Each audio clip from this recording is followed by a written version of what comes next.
Hello दोस्तों, welcome to your favourite channel 10 the learning point. 10 the learning point में आप सभी का बहुत बहुत स्वागत है। आज हम लोग इसमें पढ़ने वाले हैं IIT JEE, NEET and class 12 इन सभी को कवर करने वाली फिजिक्स, जिसमें हम लोग पढ़ेंगे इलेक्ट्रोस्टैटिक कॉन्सेप्ट्स। सबसे पहले हम लोग इलेक्ट्रोस्टैटिक्स कॉन्सेप्ट पे पढ़ेंगे चार्ज। चार्ज के बाद Coulomb's law, electric field, electric potential, Gauss law and it's applications, capacitance, dielectrics, conductor and insulator. ये सारे टॉपिक एक एक करके हम लोग सीखेंगे। और आज के जो लेक्चर पे, लेक्चर नंबर फर्स्ट पे हम लोग पढ़ेंगे इलेक्ट्रिक चार्ज। तो आइए शुरू करते हैं। Electric charge, what is electric charge? अगर इलेक्ट्रिक चार्ज की बात करते हैं, इलेक्ट्रिक चार्ज क्या होता है, आइए देखते हैं।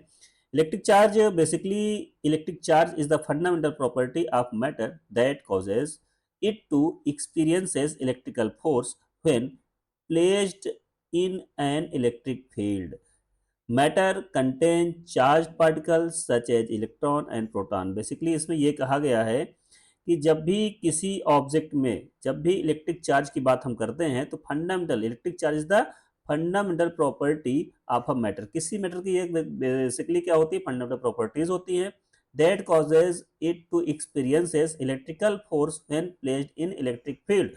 जब भी इलेक्ट्रिक फील्ड में इस चार्ज को प्लेस किया जाता है या रखा जाता है, तो उसमें एक इलेक्ट्रिकल फोर्स जनरेट होते हैं, साथ ही साथ मैग्नेटिक फोर्स भी जनरेट होते हैं। ठीक है, तो this is called a electric charge. And matter contain charge particles such as, कौन कौन से पार्टिकल्स होते हैं चार्ज पार्टिकल में, क्या क्या चीजें होती हैं, इलेक्ट्रॉन्स होते हैं और प्रोटॉन होते हैं। बेसिकली कहा जाए तो इलेक्ट्रॉन्स और प्रोटॉन से ही इसका मेनली वर्क होता है। अब इलेक्ट्रॉन कहाँ होता है, प्रोटॉन कहाँ होता है, न्यूट्रॉन कहाँ होता है, तो आपको समझ में आ रहा होगा। न्यूट्रॉन न्यूक्लियस के अंदर होता है, प्रोटॉन न्यूक्लियस के अंदर होता है, लेकिन इलेक्ट्रॉन उसके चारों तरफ रिवॉल्व करता, चक्कर लगाता रहता है। कहने का मतलब क्या है, कोई न्यूक्लियस है, न्यूक्लियस के अंदर यहाँ पे न्यूट्रॉन प्रोटॉन होगा, इलेक्ट्रॉन जो होते हैं उसके चारों तरफ रिवॉल्व होते हैं। जितने नंबर ऑफ इलेक्ट्रॉन्स होंगे उतने ही नंबर ऑफ प्रोटॉन होते हैं किसी भी एटम में। There are two types of charge, positive charge and negative charge. आपको मालूम है पॉजिटिव और नेगेटिव दो तरह के चार्ज होते हैं। कैरिड बाई प्रोटॉन, मतलब क्या होता है कि अगर ग्लास रॉड को हम रब करते हैं सिल्क से, ग्लास रॉड को हम सिल्क से रब करते हैं, रगड़ते हैं, तो ग्लास रॉड में पॉजिटिव चार्ज डेवलप होगा और सिल्क में नेगेटिव चार्ज डेवलप होगा। उसी तरह से अगर हम यहाँ पर इलेक्ट्रॉन, कैरिड बाई इलेक्ट्रॉन कहने का मतलब, अगर कोई इलेक्ट्रॉन को कैरिड कर रहा है, इलेक्ट्रॉन ज्यादा है उसमें, या इलेक्ट्रॉन को अडॉप्ट कर रहा है, जैसे प्लास्टिक रॉड रब्ड विथ फर, या एबेनॉइड रॉड को हम रब करते हैं ऊल से, तब भी उसमें चार्ज डेवलप होगा, लेकिन उसमें क्या होगा, नेगेटिव चार्ज डेवलप होगा। ठीक है, अगर यहीं पे ग्लास रॉड होती तो उसमें पॉजिटिव चार्ज डेवलप होता है। राइट, समझ में आया? तो इस तरह से इलेक्ट्रिक चार्ज बेसिकली आपने पढ़ा होगा नाइन्थ, उसमें 10th में आपने इसको अच्छे से पढ़ा होगा, चार्ज, प्रॉपर्टीज ऑफ चार्ज, सारी बातें। ठीक है, चलिए आगे बढ़ते हैं। आगे का जो टॉपिक है हमारा क्या है, interaction of between charge. Interaction between charge की अगर हम बात करते हैं, तो इंटरेक्शन का मतलब यहाँ पे होता है लाइक चार्ज, मतलब like charge repel each other. मतलब जब लाइक चार्ज होते हैं, सेम चार्ज होते हैं, पॉजिटिव पॉजिटिव को रिपेल करेगा, निगेटिव निगेटिव को रिपेल करेगा, but unlike charge attract to each other. Unlike charge मतलब positive and negative all charges are attract to each other. कहने का मतलब अलग अलग डिफरेंट डिफरेंट चार्ज होते हैं, अनलाइक चार्ज होते हैं, दूसरे को अट्रैक्ट करते हैं। पॉजिटिव चार्ज होते हैं या दोनों पॉजिटिव चार्ज है तो रिपेल करेंगे, दोनों निगेटिव हैं तब भी रिपेल करेंगे। तो यहाँ पर बात आती है, ये जो रिपल्सन है और अट्रैक्शन है, यहीं से हमको फोर्स को निकालना है। यहीं से क्या निकालना है, फोर्स को निकालना है, आगे कूलॉम्स के लॉ के द्वारा। ठीक है, आगे बढ़ते हैं। SI unit of charge is ampere into second, इसको हम कूलॉम भी कहते हैं। हम कह सकते हैं 1 ampere into 1 second, that is called 1 coulomb. ठीक, ये हम कह सकते हैं। SI unit of electrical charge को हम कूलॉम कहेंगे। 1 coulomb is to 6.25 ten to the power 18 electron होते हैं। 1 कूलॉम चार्ज में 6.25 ten to the power 18, 10 to the power 18 electron होते हैं। ठीक है, और चार्ज ऑन इलेक्ट्रॉन, इलेक्ट्रॉन में कितने चार्ज होते हैं, इलेक्ट्रॉन का जो चार्ज होता है उसकी value E equals to 1.6 ten to the power minus 19 coulomb होती है। CGS, CGS unit of charge is, CGS unit of charge की बात अगर करते हैं तो ये बेसिकली क्या होता है, CGS unit of charge state coulomb, इसको हम क्या कहते हैं, ईएसयू। ईएसयू का मतलब अगर देखें इलेक्ट्रोस्टैटिक यूनिट ऑफ चार्ज, ईएसयू का फुल फॉर्म क्या होगा, इलेक्ट्रोस्टैटिक यूनिट ऑफ चार्ज। उसी तरह से इलेक्ट्रोमैग्नेटिक यूनिट ऑफ चार्ज की बात करें तो ये ईएमयू कहलाएगा, जिसको हम एप कूलाम कहते हैं, ABCOULOMB।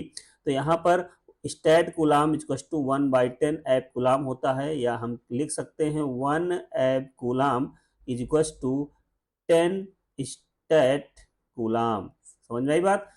अब बात आती है यहाँ पे डायमेंशन की, तो डायमेंशन में आपको पता होगा Q is equal to IT अगर होता है तो यहाँ पर Q is equal to I का जो डायमेंशन होगा वो एम्पियर होगा, और T का क्या होता है, T ही होता है, टाइम होता है, तो A इंटू टी ये इसका डायमेंशन हो सकता है।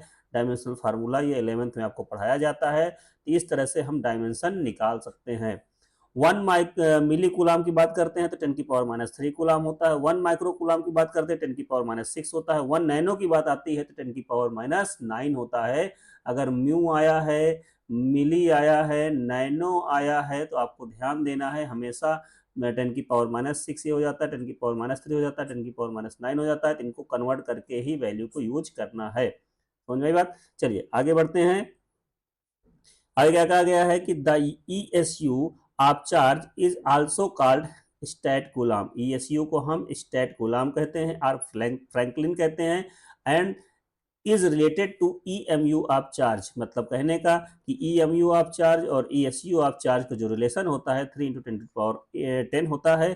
कहीं कहीं पर 3 × 10⁹ भी लिखा हुआ आपको अप्रोक्सीमेट मिल जाएगा। ठीक है, तो आपको अब इसको देख लीजिएगा कि 10 होगा या 9 होगा, जो भी यहाँ पे आपके बुकों में हो उसी को अडॉप्ट करिएगा। ठीक है, अप्रोक्सीमेट 3 × 10⁻9 ही होता है। ठीक है, ओके आगे बढ़ते हैं। Benjamin Franklin was the first assign positive and negative sign of charge. Benjamin जो फ्रैंकलिन थे उन्होंने सबसे पहली बार बताया था कि पॉजिटिव और नेगेटिव चार्ज होते हैं, उनको असाइन किया था। And the existence of 2 type of charge was discovered by Dufay. मतलब ड्यूफोग ने इसको बताया था कि 2 तरह के जो चार्ज होते हैं, उन चार्जों में जो वैल्यू होती है वो पॉजिटिव और नेगेटिव किस प्रकार से होती है, वो चीज समझाई थी। फ्रैंकलिन मतलब it means ईएसयू of charge is the smallest unit of charge. मतलब ईएसयू क्या होती है, is the smallest unit of charge, while Faraday is largest. Faraday क्या होती है, लार्जेस्ट यूनिट चार्ज होती है। 1 फैराडे इक्वल्स टू 965000 कूलाम। मतलब 96500 कूलाम, 96,500 कूलाम होता है 1 फैराडे में। ओके आगे बढ़ते हैं। ओरिजिन ऑफ इलेक्ट्रिक चार्ज की अगर हम बात करते हैं तो ओरिजिन ऑफ इलेक्ट्रिक चार्ज की बात करते हैं तो इसमें क्या होता है, it is known that every atom is electrically neutral. जो भी एटम होते हैं वो न्यूट्रल होते हैं, containing as many electron as the number of proton in the nucleus. मतलब जितने इलेक्ट्रॉन होते हैं उतने भी प्रोटॉन होते हैं, इस कारण से वो इलेक्ट्रिकली क्या होते हैं, न्यूट्रल। भाई जितने पॉजिटिव चार्ज उतने नेगेटिव चार्ज, तो इलेक्ट्रिकली उसको हम न्यूट्रल ही बोलेंगे। अब बात आती है कि जब पॉजिटिव नेगेटिव में कम ज्यादा डिफरेंस हो जाता है तो उस केस में यहाँ पर चार्ज या तो पॉजिटिव लग जाएगा या तो नेगेटिव लग जाएगा। तो बात यहाँ पे आती है, charge particle can be created by distributing neutrally of the atom. अच्छा, loss of electron gives positive charge. भाई जब इलेक्ट्रॉन को हम रिमूव कर देंगे तो इस एटम पे कौन सा चार्ज आएगा, पॉजिटिव चार्ज आ जाएगा। सपोज दैट सोडियम है, सोडियम से अगर हम एक इलेक्ट्रॉन निकाल दें तो सोडियम के पास 11 इलेक्ट्रॉन है और 11 ही प्रोटॉन है। अगर एक इलेक्ट्रॉन निकाल देंगे तो सोडियम के पास क्या आ जाएगा, 10 इलेक्ट्रॉन और 11 प्रोटॉन। तो proton is greater than electron, proton greater than electron है, तो यहाँ पे 1 प्लस चार्ज आ जाएगा। राइट, समझ में आई बात। अच्छा, gain the electron gives negative charge. अगर अगर क्लोरीन को हम एक इलेक्ट्रॉन प्लस ऐड कर दें तो क्लोरीन के ऊपर नेगेटिव चार्ज आ जाता है। कहने का मतलब जितने इलेक्ट्रॉन आप ऐड करोगे उतने ही नेगेटिव चार्ज उस पर डेवलप हो जाएंगे। ये कहानी आपको बताई गई होगी। 287 इसके ऑक्टेट कंप्लीट करने के लिए एक इलेक्ट्रॉन चाहिए होता है, यहाँ पर 281 होता है, इसको ऑक्टेट कंप्लीट करने के लिए एक इलेक्ट्रॉन को निकाला जाता है, तो यहाँ पर रिमूव होगा, यहाँ पे ऐड होगा, तो यहाँ पे Cl माइनस आ जाएगा। बात यहाँ पे आती है इलेक्ट्रॉन लेस देन प्रोटॉन का मतलब ये होता है कि प्रोटॉन ज्यादा है इलेक्ट्रॉन से, इसका मतलब इलेक्ट्रॉन जो है यहाँ से रिमूव हुआ है, और अगर रिमूव हुआ है इलेक्ट्रॉन इलेक्ट्रॉन अगर रिमूव हुआ है, इसका मतलब यहाँ से इसका मास क्या हो जाएगा, कम हो जाएगा, मास कम हो जाएगा। ठीक है, मतलब बाद वाला मास m dash less then m। यहाँ पे इलेक्ट्रॉन क्या हुआ है, ऐड हुआ है, यहाँ पे नेगेटिवली चार्ज में इलेक्ट्रॉन क्या होता है, ऐड होता है, तो मास ऑफ मास मतलब आफ्टर बाद का मास जो होगा m double dash greater than m starting, पहले का मास। नेक्स्ट वाले में क्या है, अगर इलेक्ट्रॉन और प्रोटॉन दोनों इक्वल हैं तो न्यूट्रल रहेगा, मतलब कोई मास में चेंज नहीं होगा, मास जो पहले था वही मास बाद में भी रहेगा। इस तरह क्वेश्चन आते हैं मास के भी वेरिएशन पे भी, तो आपको ये पता होगा कि जो चार्ज के बेसिस पे क्वेश्चन बनते हैं उसमें मास को भी इंक्लूड करके क्वेश्चन बनाए जाते हैं। चलिए आगे देखते हैं। हाँ, when an object is negatively charged it gain electron and therefore its mass increases। भाई जब निगेटिवली चार्ज होता है इसका मतलब उसने इलेक्ट्रॉन को गेन किया है, और इलेक्ट्रॉन को गेन किया है इसका मतलब उसका मास क्या हो जाएगा, इंक्रीज हो जाएगा पहले के मास से। Similarly on charging a body with positive electrically charge electricity its mass decreases. अगर हम पॉजिटिव चार्ज आ रहा है मतलब इलेक्ट्रॉन निकला है, तो m double dash less than original mass, ये कह सकते हैं। Change in mass of the object is n into mass of the electron. और मास ऑफ इलेक्ट्रॉन क्या होता है, एक इलेक्ट्रॉन, भाई कितने इलेक्ट्रॉन मूव के, मान लो एक इलेक्ट्रॉन गया, दो गया, तीन गया, ऐसे कुछ करके n की वैल्यू 1 2 3 हो सकती है। लेकिन यहाँ पर जो मास ऑफ इलेक्ट्रॉन होता है, जैसे चार्ज ऑफ इलेक्ट्रॉन 1.6 × 10⁻⁹ होता है कूलम, उसी तरह से मास कितना होता है, केजी में होता है 9.1 10⁻31 केजी होता है एक इलेक्ट्रॉन का मास। तो इस तरह से हम इसको मल्टीप्लाई करके आंसर को निकाल सकते हैं, राइट। आगे बढ़ते हैं। पॉइंट चार्ज, पॉइंट चार्ज की अगर हम बात करते हैं, अ point charge in physics is a idealised concept used simplify problem in electrostatic. मतलब पॉइंट चार्ज को अगर बोले तो एक तरह से क्यू नॉट होता है, और ये एक तरह से इसकी हम वैल्यू को एज्यूम करते हैं, क्यू नॉट को हम एज्यूम करते हैं जब भी क्वेश्चन को सॉल्व करना होता है। A point charge is a charge particle whose size is so small compared to the distance around it that we can treat the entire charge as if it is concentrated at a single point in space। मतलब किसी एक single point पे इसको हम मान लेते हैं कि एक कंसंट्रेटेड चार्ज है, और उस चार्ज को एज्यूम करके हम लोग क्वेश्चन को सॉल्व करते हैं। इसका फीचर्स क्या है, इट हैज चार्ज पॉजिटिवली, ये पॉजिटिव प्लस क्यू हो सकता है और माइनस क्यू भी हो सकता है, क्यू नॉट। ठीक है। It's physical size negligible almost zero, इसका जो फिजिकल साइज होता है वो निग्लिजिबल होता है, मतलब वो जीरो ही मान के चलते हैं।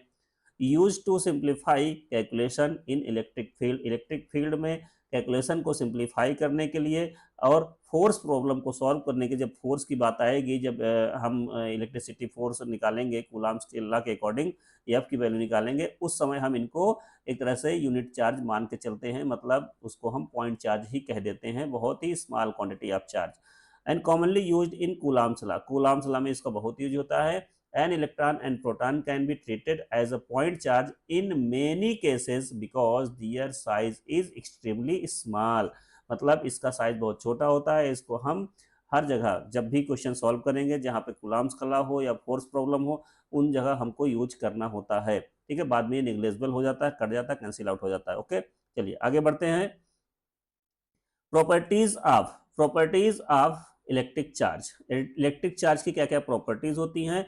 एडिटिविटी ऑफ चार्ज, एडिटिविटी मतलब होता है total charge of a system is algebraic sum of individual charge. मतलब जब हम किसी एक आइसोलेटेड सिस्टम, कोई भी सिस्टम होता है, उसमें अगर कोई चार्ज है, प्लस का क्यू है और माइनस का 3Q अगर रखा है, तो हम इनको ऐड करेंगे तो माइनस का 2Q आएगा। अगर यहाँ पर प्लस का प्लस का 3Q है और माइनस का 2Q है, इसको ऐड करेंगे तो आंसर Q आएगा। कहने का मतलब क्या है कि हमेशा एल्जेब्रिक सम होता है प्लस माइनस का ध्यान देते हुए। चार्ज इज ट्रांसफरेबल, मतलब चार्ज को हम ट्रांसफर कर सकते हैं। If a charge body is put in contact with a uncharge body become charged due to the transfer of electron from one body to another body. भाई अगर दो charge body, एक चार्ज बॉडी है ये वाली, ये चार्ज, इसमें ढेर सारे चार्ज है, इसके कांटेक्ट में लाएंगे तो इसको भी वो चार्ज कर देगी। कहने का मतलब अनचार्ज बॉडी भी चार्ज हो जाएगी। Charge is always associated with mass. Charge can not exist without mass. Charge अगर एग्जिस्ट करेगा मतलब मास होगा तभी एग्जिस्ट करेगा। But mass can exist without charge, मतलब मास जो होता है बिना चार्ज के एग्जिस्ट कर सकता है, लेकिन चार्ज एग्जिस्ट नहीं कर सकता है, ध्यान दीजिएगा। आगे बढ़ते हैं।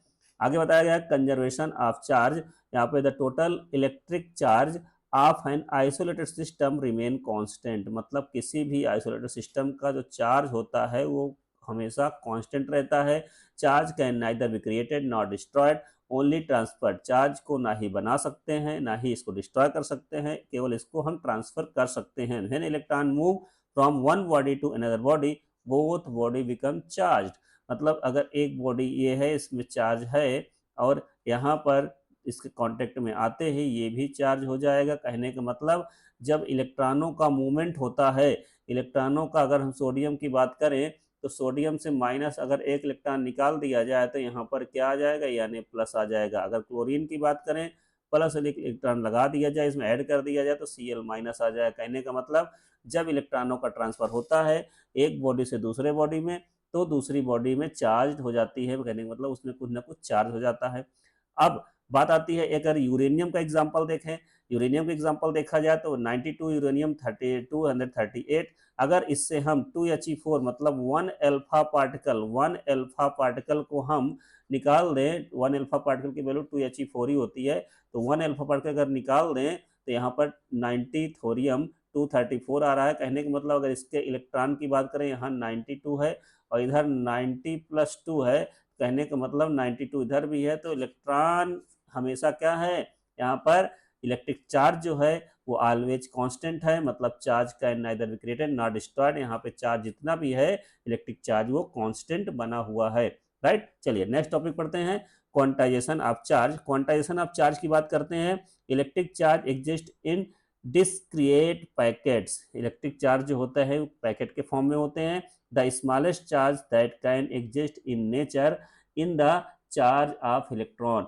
And Q is two plus minus any. कहने का मतलब क्यू की जो वैल्यू होती है यानी के फॉर्म में होती है प्लस माइनस, एन हमेशा कंप्लीट नंबर होता है 1 2 3 4 5 इस तरह होता है। कहने का मतलब वो फ्रैक्शन पे नहीं हो सकता है ना ही पॉइंट पे हो सकता है।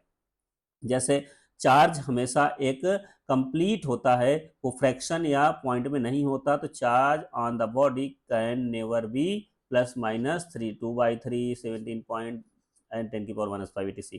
कहने का मतलब चार्ज कभी भी हाफ या फ्रैक्शन नहीं हो सकता है, हमेशा वो कंप्लीट और फुल रहेगा, राइट। चलिए आगे बढ़ते हैं। हाँ, तो नेक्स्ट लेक्चर पे हम लोग पढ़ेंगे, नेक्स्ट लेक्चर पे हम लोग पढ़ने वाले हैं क्या, method of charging. Method of charging, अभी आपने फर्स्ट लेक्चर पे चार्ज के बारे में कुछ बेसिक चीज़ें पढ़ी हैं। चार्ज के बाद हम लोग इसके बेसिस पे मेथड ऑफ चार्जिंग पढ़ेंगे और उसमें कुछ क्वेश्चंस को ऐड करेंगे। तो लगातार ये वीडियोस आप देखते रहिए, इसमें जो भी चीज़ें हो रही हैं, जो भी कॉन्सेप्ट बताए जा रहे हैं बहुत इंपॉर्टेंट है, ठीक है। अभी तो क्वेश्चन शुरू ही नहीं हुए हैं, अभी तो केवल कॉन्सेप्ट बताया जा रहा है। क्वेश्चनों का जो सीरीज होगा इसके बाद आएगा। सबसे पहले कॉन्सेप्चुअल चीज़ें हम पढ़ेंगे, कॉन्सेप्ट सब क्लियर होने के बाद हम एक एक करके क्वेश्चन में आएंगे। तो सबसे पहले आपने अभी इलेक्ट्रिक चार्ज पढ़ा, अब इलेक्ट्रिक चार्ज में दूसरा लेक्चर में हम लोग मेथड ऑफ चार्जिंग पढ़ेंगे। मेथड ऑफ चार्जिंग में कौन कौन से मेथड से हम चार्जिंग करते हैं, जैसे कई सारे मेथड्स होते हैं, है ना, आपको अलग अलग मेथड बताए जाएंगे। अब डायरेक्ट जैसे इंडक्शन होता है, कंडक्शन होता है, इस तरह कई सारे मेथड होते हैं, तो उनके बारे में चर्चा होगी, ठीक है। उसके बाद हम लोग उसके कुछ न्यूमेरिकल्स करेंगे, फिर हम लोग कूलाम सलाम में आएंगे, राइट। चलिए मिलते हैं हम लोग नेक्स्ट वीडियो पे। Okay, thank you.